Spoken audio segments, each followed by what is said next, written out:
Assalamualaikum warahmatullahi wabarakatuh. Perkenalkan, nama saya Nurul Rifka Rafi AAM, NIM D1B1222166 dari Prodi S1 Farmasi Fakultas Farmasi Universitas Megareski Makassar. Tujuan dari pembuatan video ini yaitu untuk memenuhi salah satu tugas dari mata kuliah Wawasan Ilmu Farmasi yang diampu oleh Bapak Apoteker Safarudin MSI. Pada kesempatan kali ini, saya akan membahas mengenai bentuk sediaan farmasi dan mekanisme kerjanya. Farmasi merupakan salah satu bidang ilmu kesehatan yang mempelajari tentang obat-obatan. Dalam farmasi, kita mempelajari cara membuat, mencampur, meracik, identifikasi, kombinasi, dan analisis obat. Menurut Peraturan Pemerintah Republik Indonesia Nomor 51 Tahun 2009 tentang Pekerjaan Kefarmasian, yang dimaksud sediaan farmasi adalah obat, bahan obat, obat tradisional, dan kosmetika. Bentuk sediaan obat sendiri terdapat berbagai macam, seperti sediaan padat, sediaan semi padat, sediaan cair, dan sediaan gas. Untuk sediaan padat ada yang disebut dengan serbuk. Serbuk sendiri terbagi menjadi beberapa. Ada yang disebut seperti pulvis, yaitu serbuk tidak terbagi, di mana pulvis merupakan campuran kering bahan obat atau zat kimia yang dihaluskan yang digunakan untuk obat dalam atau obat luar.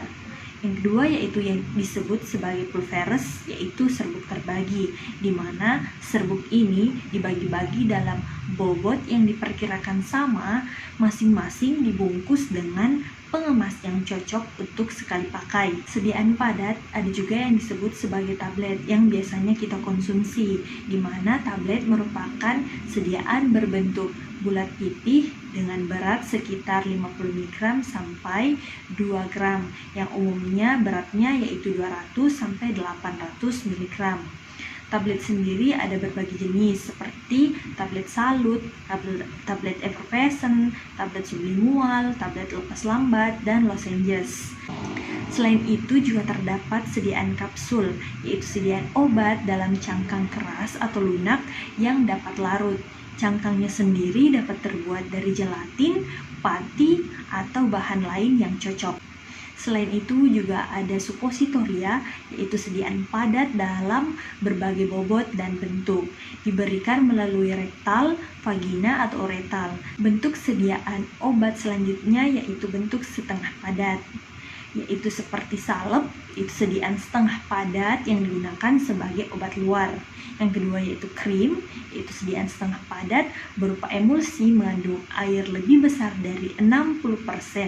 Untuk obat luar digunakan di tempat yang jarang terkena air, karena sediaan ini mudah tercuci dengan air. Selanjutnya yaitu ada sediaan pasta, di mana sediaan ini dibuat dengan mencampur serbuk lebih besar dari 50% dengan vaselin atau parafin cair atau bahan dasar yang tidak berlemak.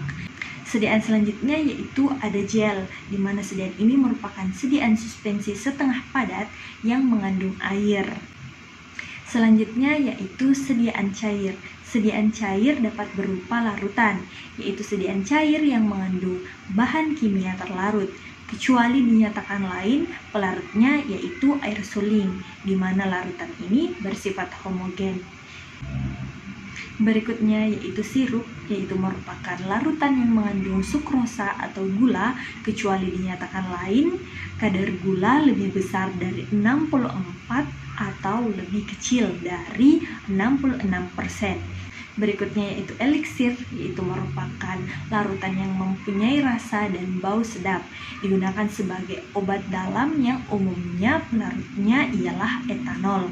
Dan juga ada injeksi, yaitu merupakan sediaan steril dan bebas pirogen berupa larutan, emulsi, suspensi, serbuk yang dilarutkan atau disuspensikan lebih dahulu sebelum digunakan, di mana penggunaannya dapat diaplikasikan menggunakan spuit baik ke dalam kulit, di bawah kulit, otot maupun intravena.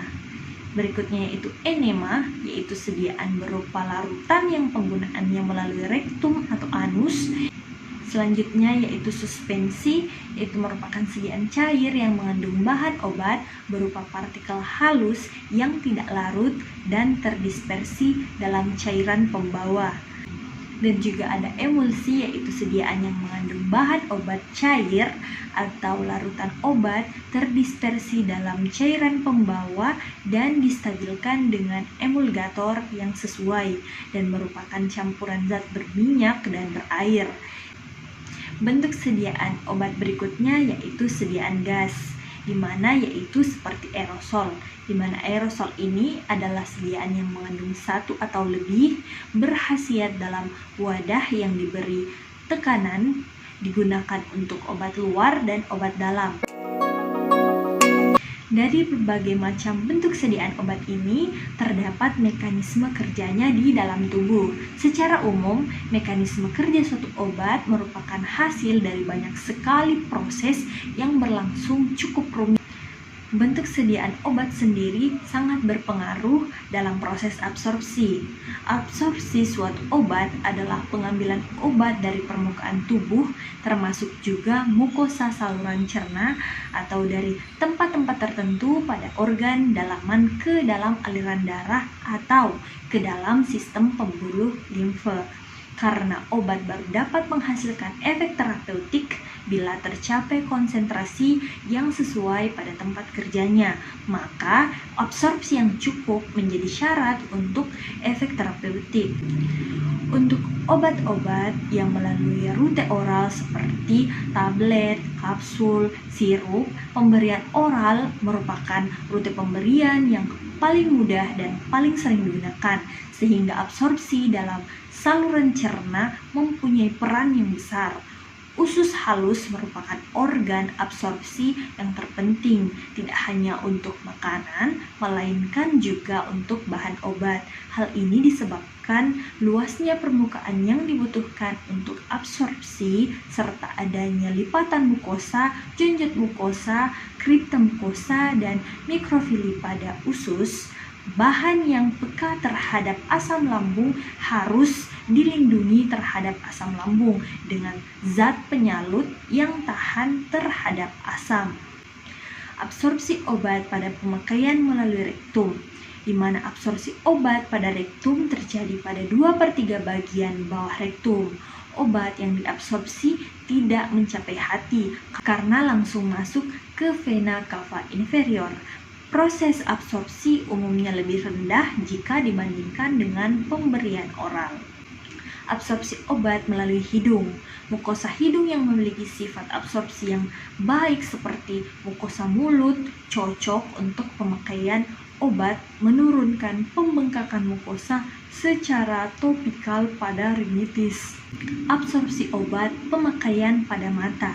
Jika obat harus diabsorpsi untuk masuk ke dalam bagian mata, maka obat mempunyai sifat lipofilik dan hidrofilik secara bersamaan akan mengalami absorpsi yang lebih baik karena epitel kornea bersifat lipofilik sedangkan bagian stroma bersifat hidrofilik. Absorpsi obat melalui paru-paru. Obat yang cocok untuk pemakaian melalui paru-paru adalah berbentuk gas. Walaupun paru-paru dengan luas permukaan alveolar yang besar mampu juga untuk mengabsorpsi cairan dan zat padat, aerosol berfungsi terutama untuk terapi lokal dalam daerah saluran pernafasan, misalnya pada pengobatan asma bronkial. Absorpsi obat pemakaian pada kulit. Kemampuan obat diabsorpsi melalui kulit mungkin lebih rendah dibandingkan melalui mukosa. Zat yang larut dalam lemak pada umumnya diabsorpsi lebih baik dibandingkan zat hidrofilik. Setelah melalui proses absorpsi, kemudian dilanjutkan melalui proses distribusi, di mana obat masuk ke dalam pembuluh darah untuk selanjutnya ditransportasikan bersama aliran darah dalam sistem sirkulasi menuju tempat kerjanya, dan kemudian dimetabolisme atau biotransformasi. Pada dasarnya, obat merupakan zat asing bagi tubuh, sehingga tubuh akan berusaha untuk merombaknya menjadi metabolit yang tidak aktif lagi dan sekaligus bersifat lebih hidrofil agar memudahkan proses ekskresinya oleh ginjal. Obat yang telah diserap usus ke dalam sirkulasi lalu diangkut melalui sistem pembuluh porta ke hati. Dalam hati, seluruh atau sebagian obat mengalami perubahan kimiawi secara enzimatis. Dan yang terakhir yaitu proses ekskresi. Ekskresi sendiri adalah proses pengeluaran obat atau metabolitnya dari tubuh, terutama dilakukan oleh ginjal melalui air seni dan dikeluarkan dalam bentuk metabolit maupun bentuk asalnya. Terdapat berbagai macam bentuk sediaan obat di bidang farmasi. Apapun bentuknya, sediaan obat harus dapat menjamin mutu, keamanan, dan manfaat, sehingga dapat dikonsumsi dengan baik oleh konsumen. Setiap bentuk obat memiliki karakteristik dan tujuan tersendiri. Ada bahan obat yang tidak stabil jika dibuat dalam bentuk sediaan tablet, sehingga harus dibuat dalam bentuk sediaan kapsul. Atau ada juga bahan obat yang ditujukan untuk larut dalam usus, bukan di dalam lambung. Setiap bentuk sediaan obat tersebut kemudian memiliki mekanisme kerja yang berbeda-beda pula di dalam tubuh. Namun yang perlu dipahami bahwa semua bahan obat diformulasikan khusus demi mencapai efek terapi yang dikehendaki.